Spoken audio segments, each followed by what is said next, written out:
All right. Good evening, ladies and gentlemen. Welcome to another edition of Inclusion Matters podcast with Inclusion Pro Wrestling. Tonight, we are joined by the crippled Messiah, who's just blah. We welcome back our old co-host, Pat, who hasn't got a crazy cool name yet. We're joined tonight by Foxx Vinyer. And, of course, I'm the Heartbreaker. So, with that being said, I want to lead off first with some breaking news. Ladies and gentlemen, it has come to my attention that Inclusion Pro Wrestling has acquired a wrestling ring, and it shall be in Longview in an hour and 24 minutes. Yes. So with that being said, Fox, we welcome you to the show tonight. Please let our fans know a little bit about yourself, and we'll start the interview. What's up? What's up? Firework Foxx Vinyer, professional wrestler, actor, and musician. What would you like to know? Wrestling for 14 years. For the likes of every independent pretty much in the New England area. Ring of Honor, AEW, Impact. I've been there. I've been square out. Very cool. And if you hear a buzzing, it's because it's hot as shit, and I put an AC on. No problem. It's kind of warm where we're at too, so we get that. So, can you tell us about your experience wrestling in AEW? I noticed you wrestled some pretty big name guys on AEW Dark in a couple of matches. So, yeah, I wrestled Brian Cage in the first time I did some stuff. That was pretty cool. Got a good job, buddy, from Jerry Lynn after it. Came up short. He beat me, And then I went up against a Dark Order. That was fun. That was cool. Also lost, not because of me. I didn't get pinned. But yeah.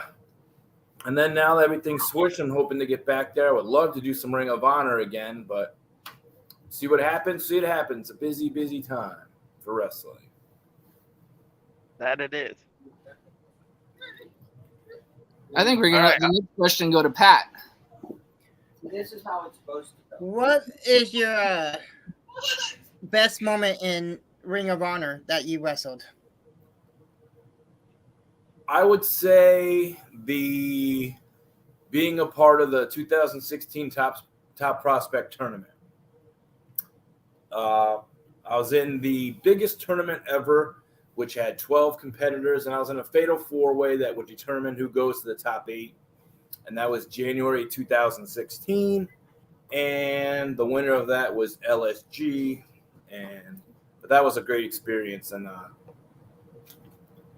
I loved that. I mean, most of my Ring of Honor stuff, I did a handful of matches, like 10 or so, something like that.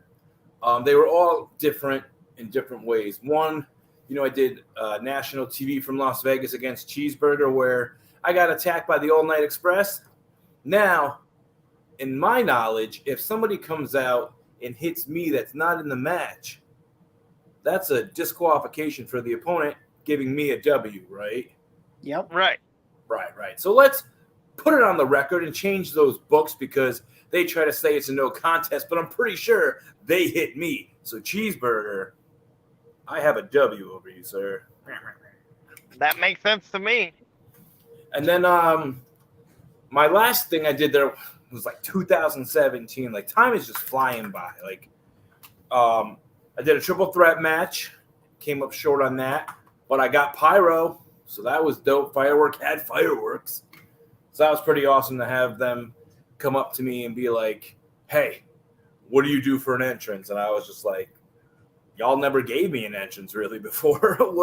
I don't know. I have confetti. I have a confetti cannon that everyone in New England has been copying. So to y'all who copy. But yeah, and I was like, I have confetti. Like, no. You're getting pyro tonight, brother. I said, well, when I was in a band, I used to jump up and do our time dancing. So when I jump up, pop that shit, and they did, and it was awesome. Ring of Honor for me, I loved it. Even when I bust my ass to get to every single spot that I had there, from going to seminars since 2012 to doing gorilla position, holding the, the backstage. You have the headset and the truck's talking to me, and I have to talk to everybody, get people. So they relied on me, and that was pretty good. They needed somebody, and I stepped up, and I was like, hey, I'm here to do whatever you guys need. And they gave me the ball, and I ran with it and did a pretty good job. So I'm happy about that. Very cool. Very cool. All right, we'll go a little easy. I know that you guys like to hit the hard-hitting, hardcore questions. So we want to know, what is your pre-match and your post-match routine? Ooh. Pre-match routine. I like to, if there's a venue that has a little bit of a gym, I like to get like a pump on. Like I like to work out before a little bit. But usually show days, depending on where it is, I will go to the gym early and then hit the road. So I can just get in that mindset, As for post-match, usually finding something to eat. Because I try not to eat super heavy or anything during a match. Like I'll get Chipotle a lot. Love Chipotle. Sponsor me. But yeah, you get that post, then you wipe the paint off. Usually when I paint my face for a match, and if it's not all completely gone out of my beard, off my face, then I don't think I worked hard enough during the match. So for those who don't make me work hard, I hate you, because then I have to scrub my face off. But yeah, give me an energy drink, give me some quick little pump workout, and Chipotle. Let's rock and roll it. Sound pretty good to me. Go ahead. I want Chipotle now, I was saying. I don't blame you. Chicken bowls. I was doing my research for tonight, and you had a very entertaining match with Ichiban. Can you tell us a little bit about that? Which one did you watch? The one where he kept saying he was number one, and you kept going back and asking him what number he was? Was that at PAPW? I believe so, yeah. A singles match a couple years ago? Yeah. In the COVID era of wrestling, where yeah, there wasn't anybody in the, yeah. So yeah, it would be in the.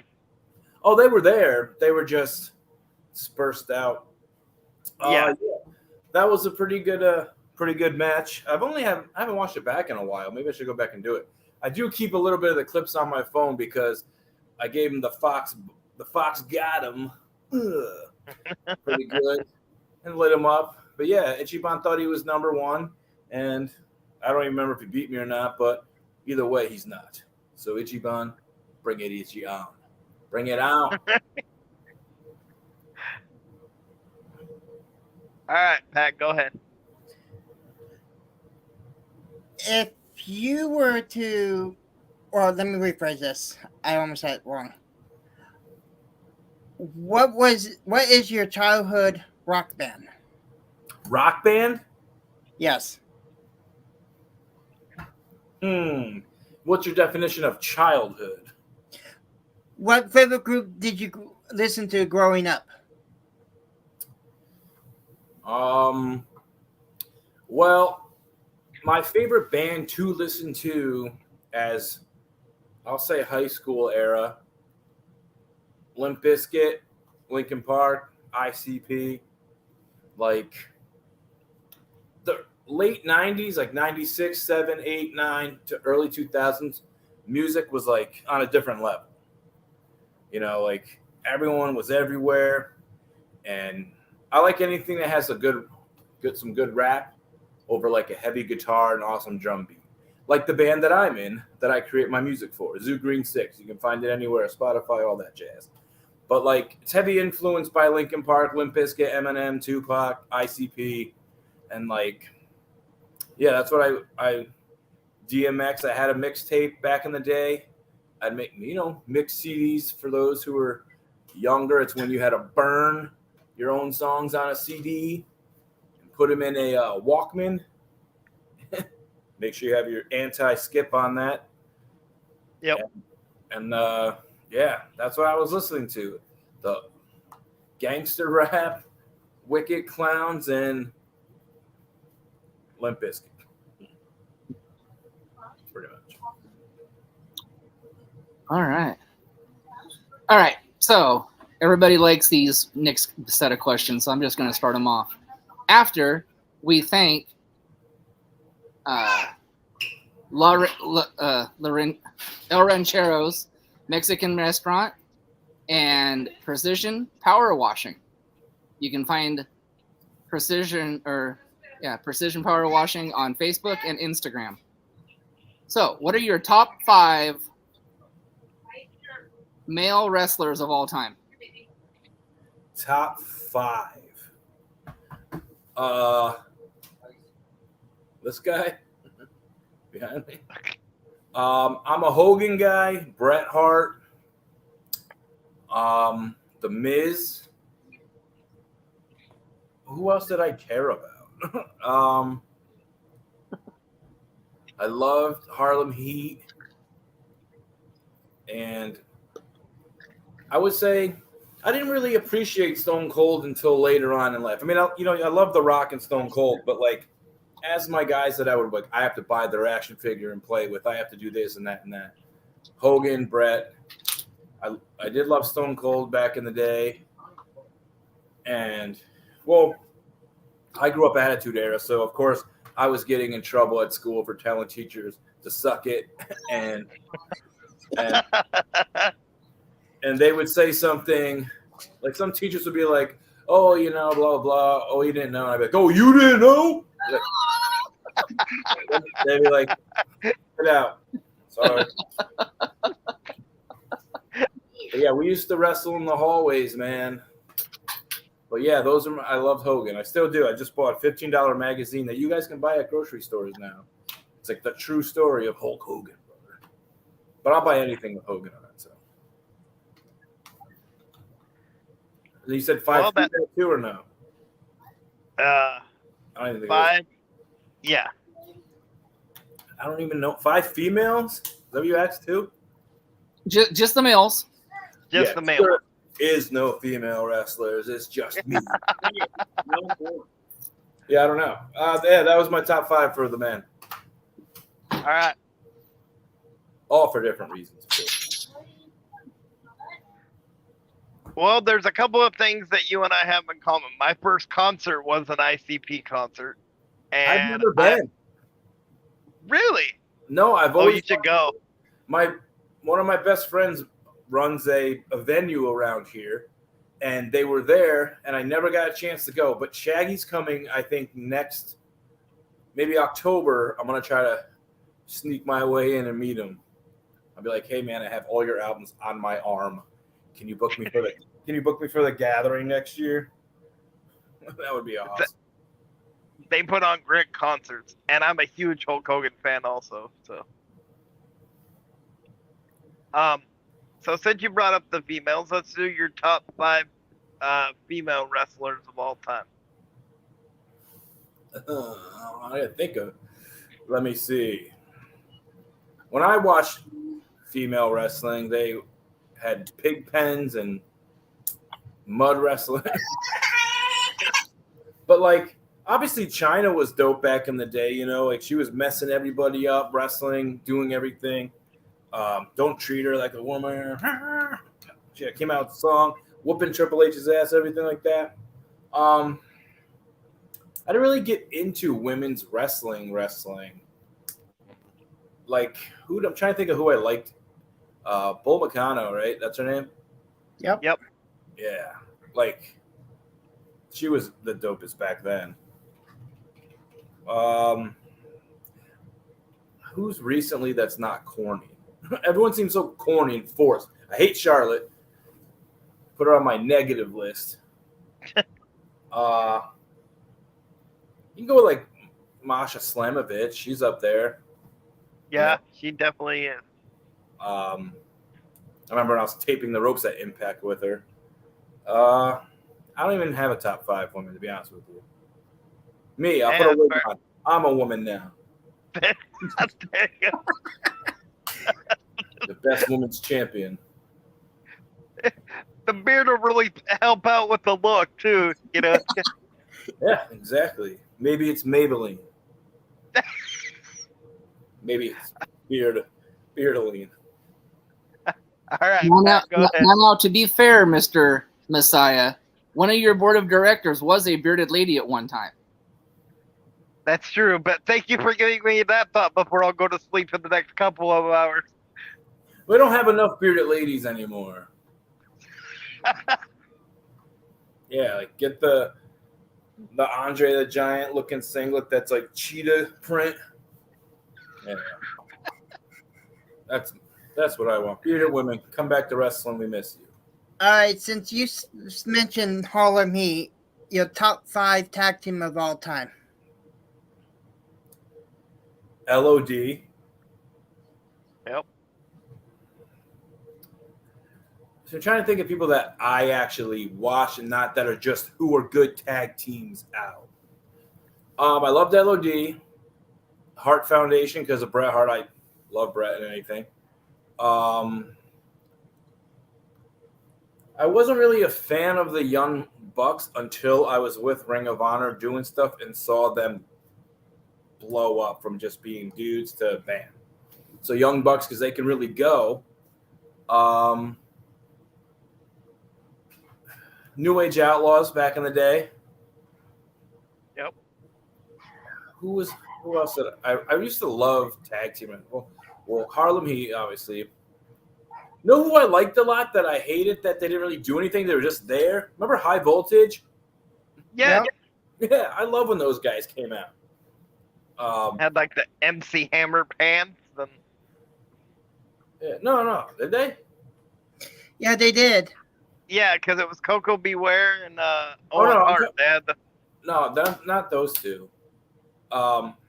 Maybe it's not High Oh, Voltage. you're talking about the WCW High Voltage. Yeah. Okay. I can't Rage think of and Chaos. Yeah. But they always had like the wet look singlets and they were jacked out of their minds. Yeah. Yeah. But I love when they came out. Like, I don't know, WCW. I used to love WCW a lot because they had like all these random ass tag teams that were awesome.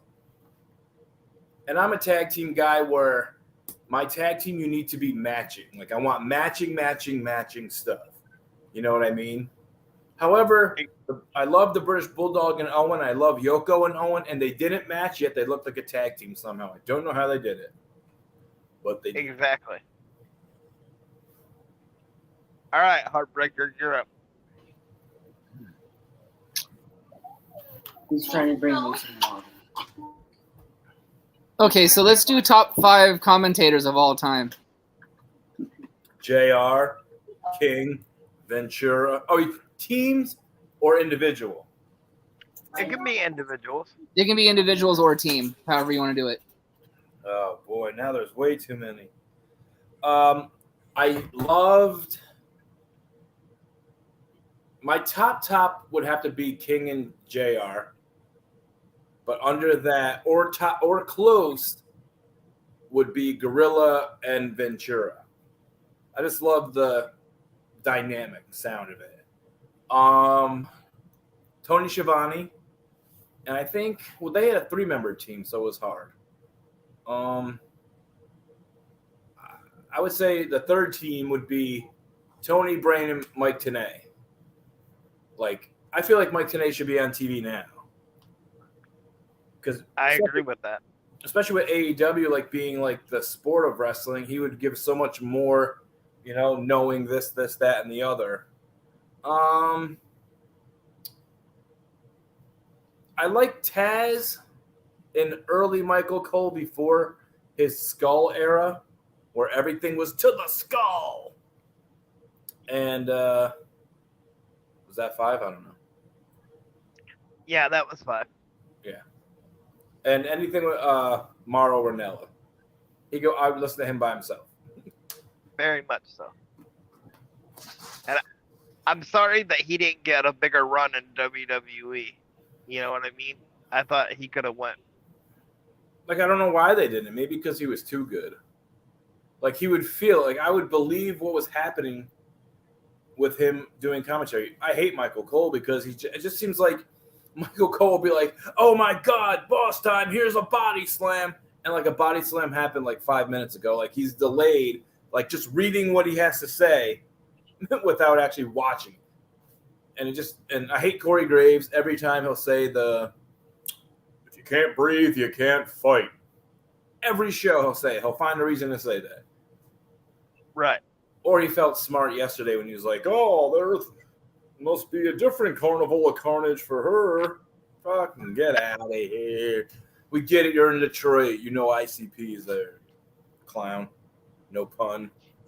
Clown. No, but I did notice that last night. So Yeah, he's like, "Oh, we're in the 8 Mile." Like, blah. all right, Pat, go ahead. Your top 5 managers. Top 5 man. Well, Bobby Heenan is number 1. Bobby Heenan number 2. Jim Cornette, Mr. Fuji, and Jimmy Hart. I feel like Jimmy Hart was really awesome because no matter who he was representing, he had the jacket to match him. Yep. Oh, come on, baby. Got a brand new jacket. Like, oh, go back to tag teams. The Natural Disasters. I love them. Yeah. I was thinking about Jimmy when he had like the earthquake on the back of the jacket and everything. Yeah. Are they in the Hall of Fame? The Natural Disasters? I think Earthquake is, but I don't think Typhoon is yet. And they're not in as a tag team. Is But I Earthquake think Earthquake is. Earthquake or John Tenta? Yeah. Or Shark? As Or Golda? yeah. As Earthquake, I think. And then you got Typhoon, who went by Shockmaster. Yeah. Yes, but I think he wants to forget that. Well, I didn't even know when I saw something. It might have been on the network or whatever, but after he fell through the wall, I didn't realize that they made him like a comedy character the weeks following. Yeah. But which is smart. Like he probably could have got over huge if they ran with it for real. Right. Well, if they would have made him a decent comedy character, it would have worked. They made him like a construction worker. He looked like a big version of the Village people. There you go. With that Stormtrooper glittered mask. Did you ever see the action figure of him that comes in the package upside down? Yes. That's probably the greatest thing that anyone could make in an action figure. Like, let's put him upside down. Hilarious. Perfect. All right, Heartbreaker, you're All up. right. So I guess we're going to have him maybe help settle the debate here. So, in your personal opinion, who's the best wrestler turned actor?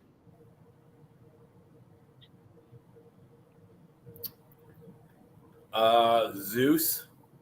Or was he an actor turned wrestler? I'll count it. I'll count it. That's a good question. That is a great question. I think he might have acted and then got into wrestling. But he was more dynamic in a bunch of roles. However, but like everyone knows Batista's the best one because he's actually taken acting roles that's not just like action star. Well, I mean, early Rock, like Gridiron Gang was amazing. Like what was that movie? Be Cool. Rock was hilarious in that. And then he went on to just be an action hero. He's an action hero. But what's his name too? The dude who played Sabretooth, Tyler Mane, is that his name? Yeah. He used to wrestle in WCW, right? I believe so, yeah. Yeah. I don't think I he think counts. so. He's horrible, but Batista's obviously the best one because he's done many different. Like you're scrolling through and see Batista and Jean-Claude Van Damme in some stupid movie, and then he's one of the biggest characters in the Marvel like MCU. You know, Exactly. and if he gets more roles, because he's not just doing action stuff, he's doing like dramatic stuff or whatever. Or like, what was that one? Uber or Stuber? You ever see that movie? That was a great movie. It was hilarious. Yeah. MacGruber? No, Stuber. It's like Batista as an Uber driver. Yeah, and what's his name? Kashmir or whatever his name is. Yeah. He's an Eternal now, but yeah. But MacGruber was good. Yeah, Batista by far. Cena's good, but corny.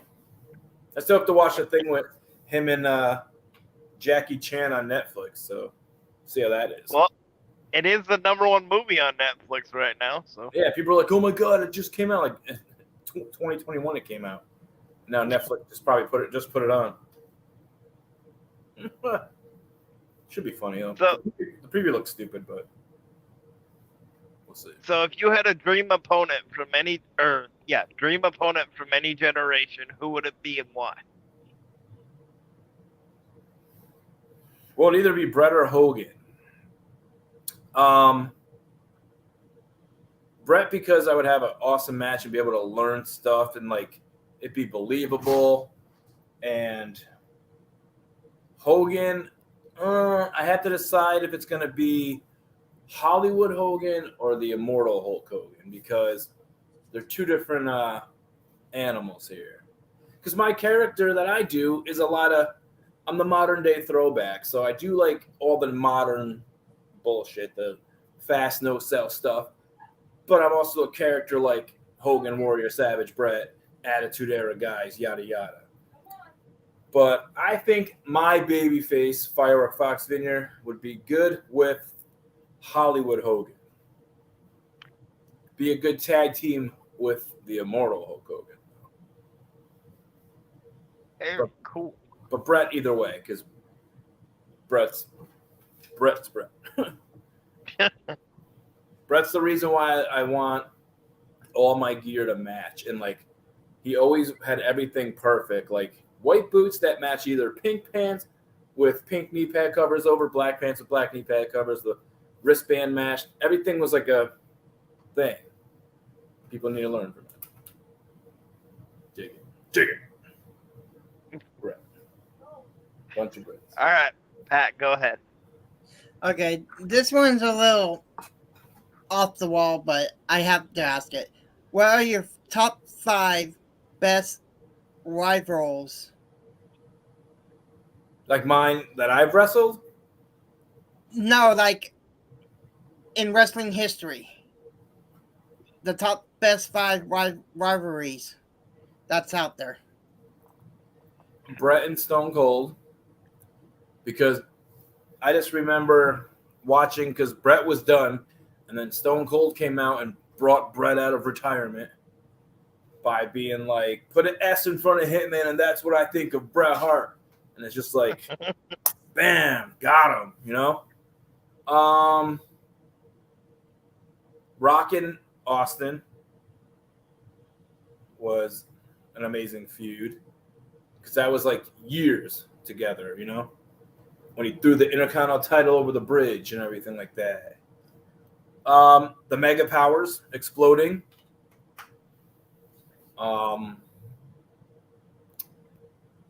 Who else was like? I like the Booker T Benoit Best of 7 feud. Yes. Like that was amazing. And who in recent years? I mean, like Samoa Joe and CM Punk, their 3 matches. That feud was good. Yep. If you go back and watch them. That's 5, right? Yeah. Yep, that's 5. All right, Heartbreaker. Okay. Bring it out. All right, so we're gonna have you play Booker. Oh boy. Like Booker T? We I knew want you were gonna say that. we want You.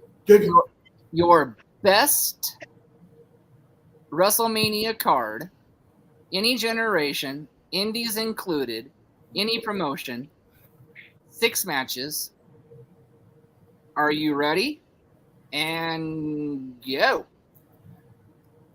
Opening match, Firework Foxx Vinyer versus The Miz in a opening match, whatever. I don't have any other order. Main event, I would go with. Ooh, it's tough. Hollywood Hulk Hogan versus in prime John Cena. Ooh. And then I would have Bret Hart versus Kurt Angle.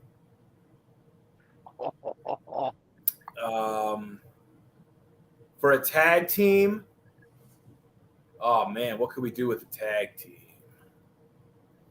Let's see, like Legion of Doom. Imagine Legion of Doom versus the Young Bucks. How would that? Or you could sub out Legion of Doom and put like in prime Japan Steiner Brothers because they were kind of fast paced. Oh, They would just kill them. Fuck, bam. Owen Hart and AJ Styles. Ooh. That would be a match. And then I would throw in like a ladder match just to have that an extra thing with let's bring in prime Macho Man, Shawn Michaels. I don't think they've ever had a real match together. no, they didn't. Throw in a Chad Gable so he could really do some stuff. And then we got, what's that, 3 people in that match? We'll put one more in there for a Fatal 4. Who do we got? Mr. Perfect. Actually, take out it being a ladder match and be like just a 4-way. Like, remember how they had the triple threat for the Intercontinental and European first champion? Yep. Do it like that. 4-way with those guys. That'll be cool. Oh, But- that would be sick. But I think the selling point, imagine like Thugonomics Cena, and I would say 90, like spring of 97, Hollywood Hogan, he really found himself and was just cool as everything, man. Yep. Because they have a similar style. Like Cena could wrestle slow, He could. even though, yeah, I think that'd be a hell of a main event. But 6 matches with all that talent, you wouldn't be able to put anybody on. Couldn't even be able to put anybody in the main event. Like, Absolutely. where'd you put The Rock on that? Well, you don't even know. You know, there's so many to put in 6 matches, and then make a World War III with everyone else. Ooh, I like that. That would be awesome. That's what I wish they would bring back, the 3-ring World War III. Like, do that for the Rumble. Like, give us, like, you know, they had the biggest Rumble, the 40 men or 50 men, whatever, that Braun Strowman won. But, like, give us a World War III, like Royal Rumble. Remember when they used to have the pay-per-view name, and then it was something, it was like SummerSlam, Heart and Soul. Yep. And it was like the story of Brett and Taker, right? So, my cat's trying to get on me. So imagine like they had the Royal Rumble presents World War III, and it's like 60 men, blah, blah, blah. Whoever, whatever. Winner gets main event, WrestleMania. No question, no contest, no one being like, hey, I want to face you for the number 1. Nope. Boom. In a match of their choosing. That would be awesome. My only fix to that World War III, and the only thing I didn't like about the WCW one was they had to I would streamline the commentary a little bit, because having like 3 different commentary teams for like the 3 rings got a little hard to listen to sometimes. I would just keep it as people that are going to be able to. Well, the action had to be hard to follow too, but like, Well, true. give it what? How many did they have? What was the most commentary they ever had? It's like 5 people at once yapping. Yeah, they had 6 because they had 2 apiece for each ring when they were at World War III. So. I feel like one day it was like, yeah, there was so many. But you could do a good one with just 2 or 3 commentators. You get your play-by-play, your caller, and then the random guy. As long as it's not Matt Stryker. He's the worst. He'll be in the middle of a match and someone will hit a body slam and go to the top rope, and then he's like, oh, wrestler A, he's climbing up. And did you know that he climbed Mount Everest, which Mount Everest was discovered? And like, shut up. Yeah, it's like, dude, you're not a teacher anymore. You don't have to explain everything to the point where it's so go back and watch anything that he's talking about. Like, he'll be in the middle of doing it, and then WWE, whoever's commentating with him, cuts him right off and goes back to the script of what they're reading. Like, Yep. It's so frustrating to listen to. So going back to the rivalry question, there's a Jay Sinister in the comments that said we should have said Sean and Marty. Did they really have a rival though?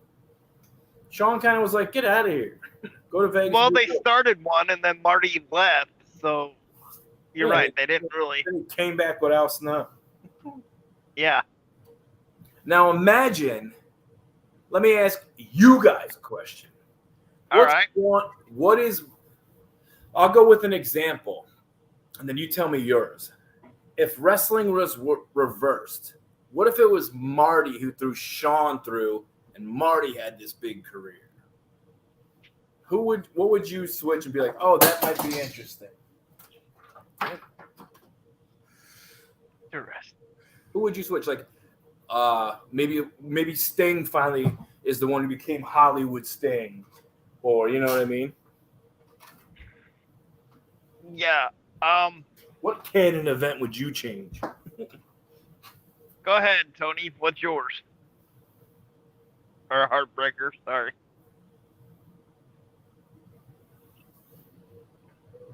Sorry, I was booking.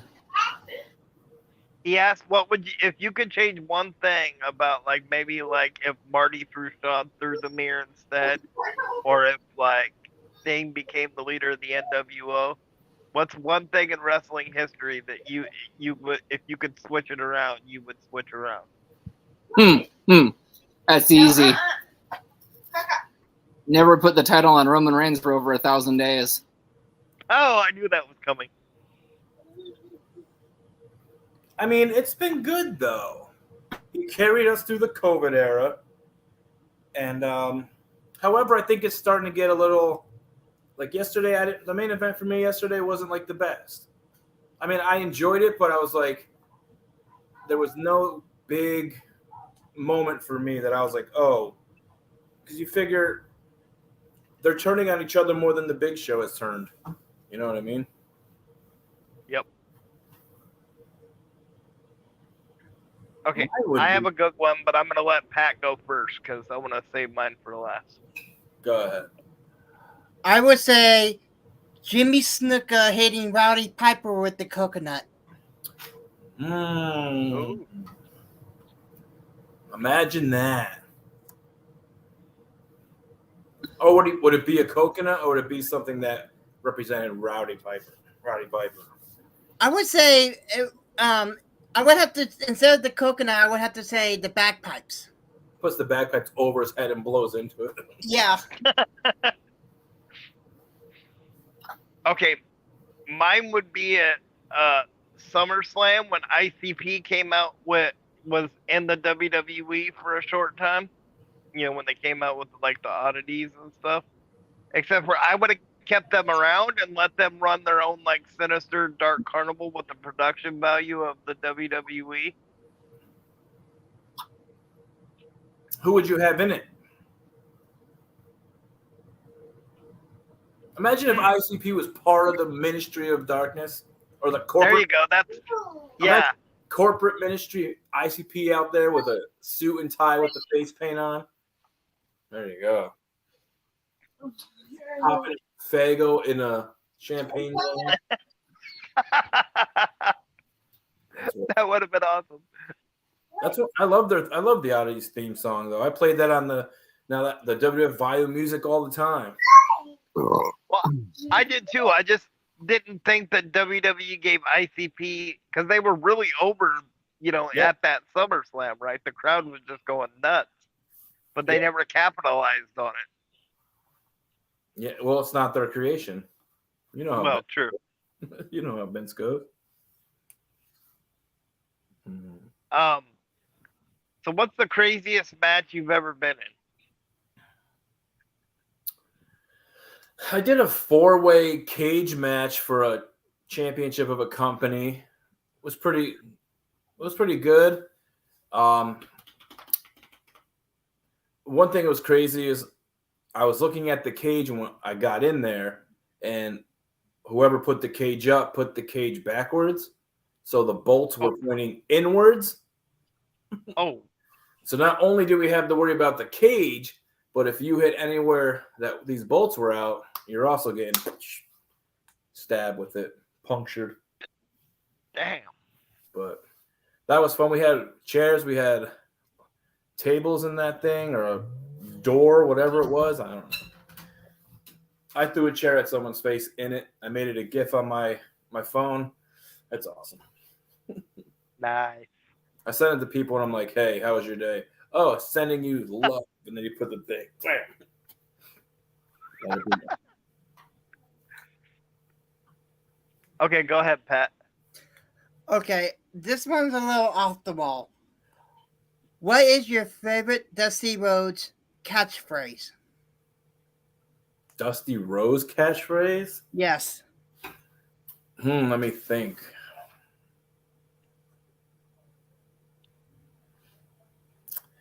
I wasn't a big Dusty guy. I was more. Only thing I really liked that I can remember is him saying, "We on TBS right now, baby." I was like, "Yeah, it's time for Saturday night." Nice. Like, yeah, I don't really know much about Dusty's catchphrases, minus the promos that everyone picks at for the same one. Right. All right, Heartbreaker. Well, all right. Let's just go back old school here. What's the best advice that one of your trainers or any of your trainers have given you, and do you still use that advice today? Oh, I should use it more. My trainer, JP Black, taught me to think, rethink, and then speak. But usually someone says something and I'm just react real quick and I'll say what's on my mind and it gets me in trouble. But yeah. But I use it sometimes, mostly. But one of the good ones that everyone goes by is if you think you're going too fast out there, or if you think you're going too slow out there, go slower. Because there was a time where they're like, hey, you have 20 minutes, man. Or you have 12 minutes, 15 minutes. I remember we had 12 minutes and we went 6. The people were just rush. And the match was not good. And I'm like, slow down. You know what I mean? To make it the best. Right. But I would say just think you're going slow, slow down. If you're not going slow enough. Or too slow, slow down. That's what I would think. So, was there any time that you wrestled somebody that you were kind of awestruck, like, I can't believe I'm in the ring with this guy or this person, or?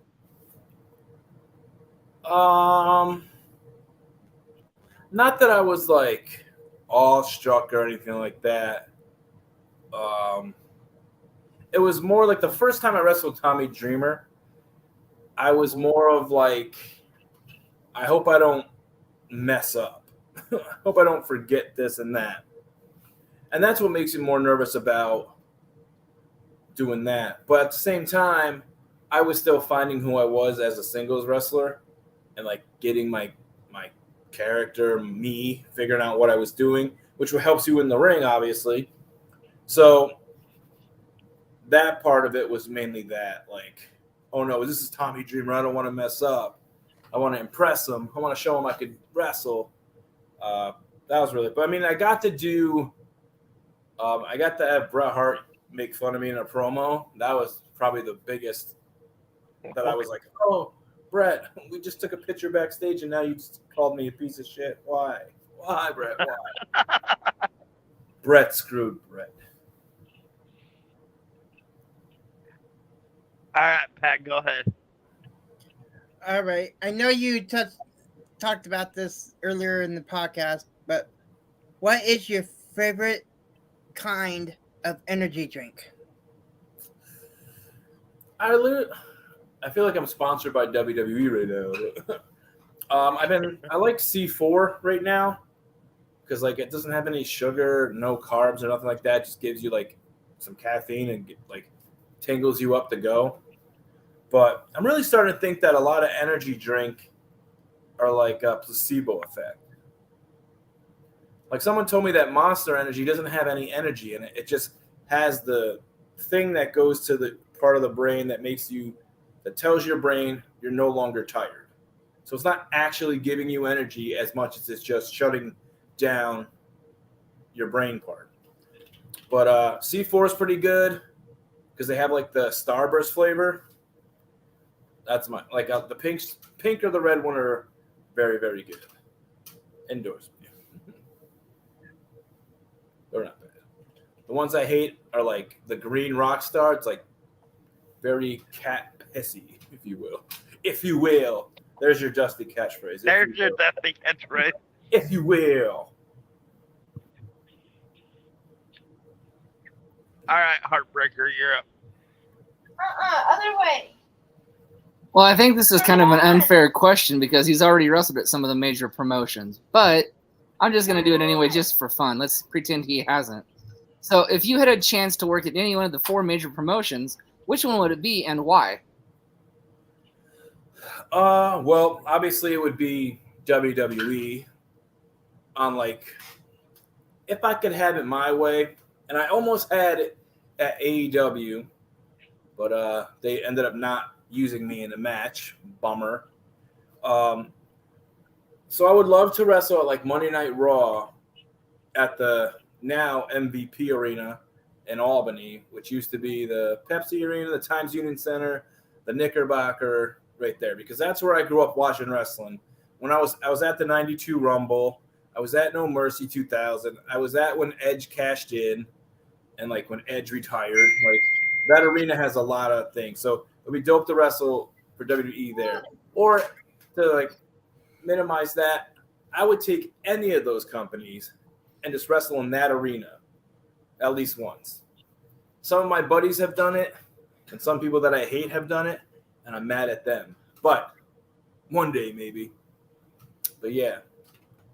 Or like, yeah, wrestle for somebody for 100,000 people. You know what I mean? But I want to be played out by like Undertaker had like Limp Bizkit play him out. Like I want to play. I want to have a band behind me and me come out doing stuff. Yeah. But I would go with WWE in my hometown because it's the largest crowd, largest audience, and people will see it. Very nice. Fingers crossed, brother. So you had a great match at the for Future of Honor against Eli Isom that I saw. I won that match. You did win that match. That was his first match ever. Yes, it was. Can you tell us about that match? Let me see how that came about. Yeah, I was asked to come down for Future of Honor, and it was ironic. I got asked to do that match the same day that I was wrestling. I don't know if you guys ever heard of Northeast Wrestling. Yep. It was just on the Cody thing where Cody and Kurt Angle wrestled each other there. I just got booked in there. They were running my hometown. They had an event called Under the Stars or whatever, and I was teaming with Hacksaw there. I believe it was that night, and the Future of Honor was in the thing. And I remember talking to the promoter, and he was like, "Hey, I really want you to come in." And I was like, "I would love to. However, I'm booked here in my hometown at this big company. It's my debut there, and I'm really trying to get it." And they were like, "We want you here to do this. If we put you on first, you can get in, get out, and go." And I was like, "Yes, I'll be down the night before, so I'm here at opening door." And then I came in. We did like the promo stuff, and then they're like, "All right, we're gonna put you with put you with them." And then I wanted to do my best to make him look awesome as much as I could, and then beat him down. And that's where I kind of started. I did a front roll into a European uppercut. And ever since then, I've been doing that European uppercut, but I took out the roll. So I remember that starting there. And the crazy thing about that Future of Honor taping, which is nuts, and why independent promotions, I don't get why you guys who haven't replaced the film don't. They filmed that with iPhones. Wow. They had Delirious standing on a chair, not moving, and then they had another person walking around with their phone doing the roaming camera, and then they edited. And I'm like, okay, it's a lot you can do. But yeah, Future of Honor was awesome. I was kind of a heel persona. I was a little bit of a bad guy then, because they wanted me to try that. Instead of popping my confetti off, I kind of just dropped the mic with it. But yeah, that was a good experience. And then I beat him down, got in my car and drove, and I beat somebody else down with Hacksaw. It was a good night. Yeah. I didn't know Hacksaw changed his finisher, though, because he was like, all right, we're going to give him the finish. And I'm waiting for him to do the 3-point, right? Yeah. And he just clotheslines the guy.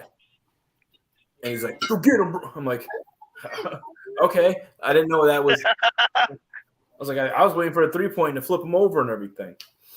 But, yeah, Hacksaw's a good guy.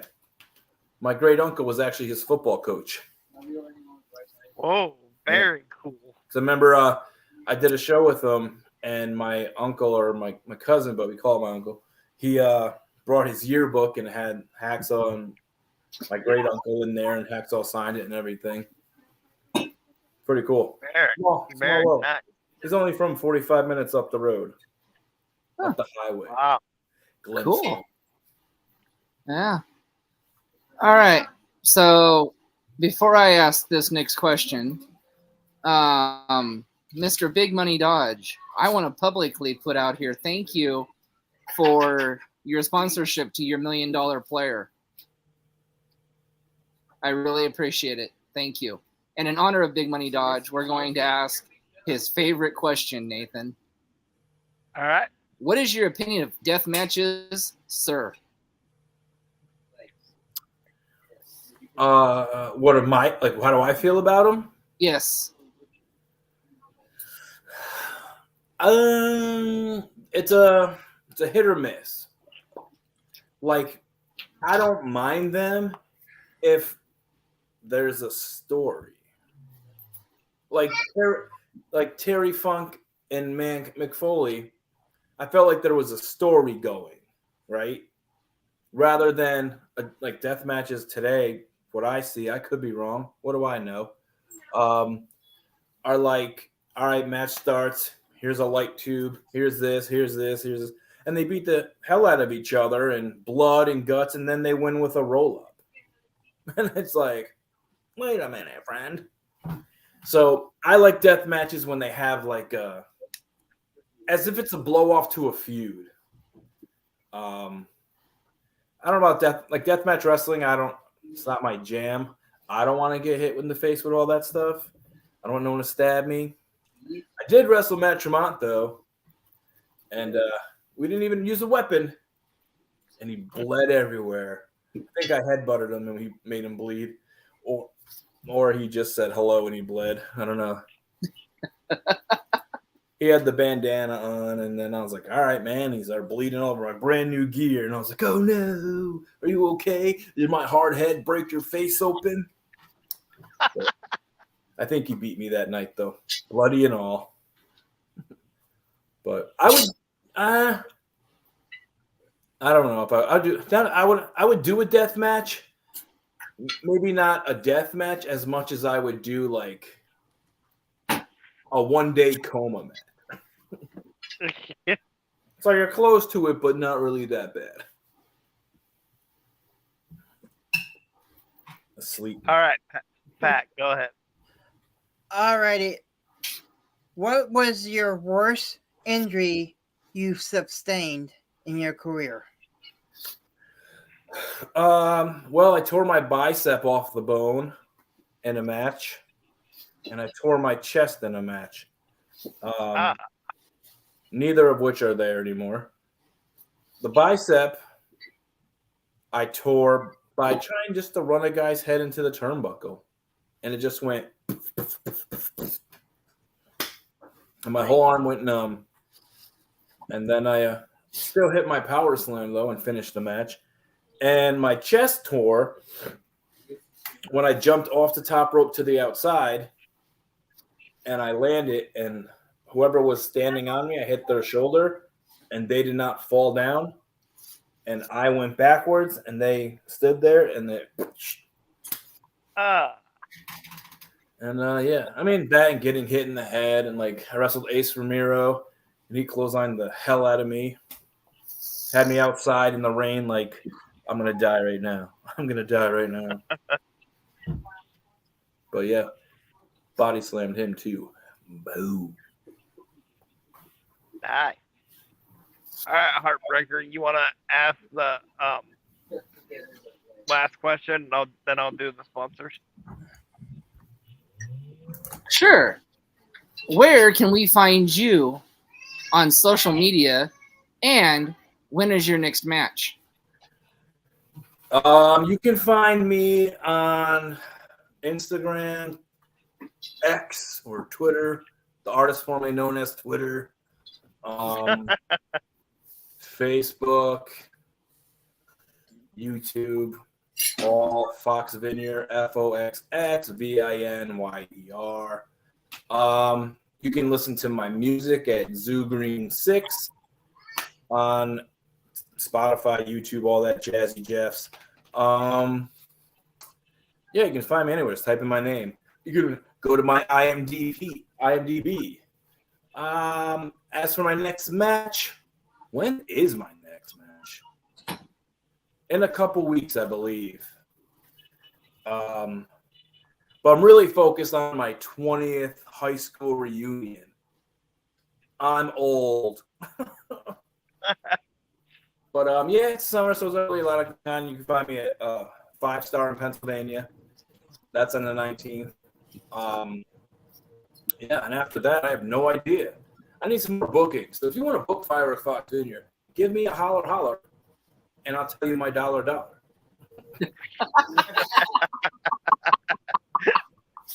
We can do it. All right. So before you do your two sponsors, Nate, I'd like to thank our two new sponsors. First is El Ranchero Mexican Restaurant, and the second, again, is Precision Power Washing. For all your power washing needs, please find Precision on Facebook or Twitter or Instagram. And our other two sponsors are the CARE program, which stands for Community Action Reaching Everybody.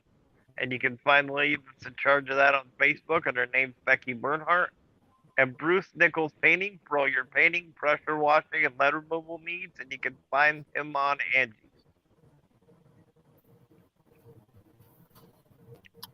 All right.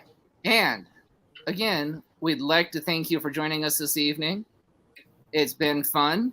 And just a little bit more on the breaking news that I did at the beginning of the podcast. Congratulations, Mr. Messiah. Your wrestling ring has traveled safely to Calais County Fairgrounds. Yes. We did it for The Rock. So, congratulations, Mr. Messiah. You now own a wrestling ring. Oh, damn. It's like the I did a ultimate adrenaline rush. I wrestled at a fair. It was awesome. And like got to wrestle, then walk right over to a demolition derby. But I walked to the back of the fairgrounds where they had the animals, and I said, "All right, let's see what they had."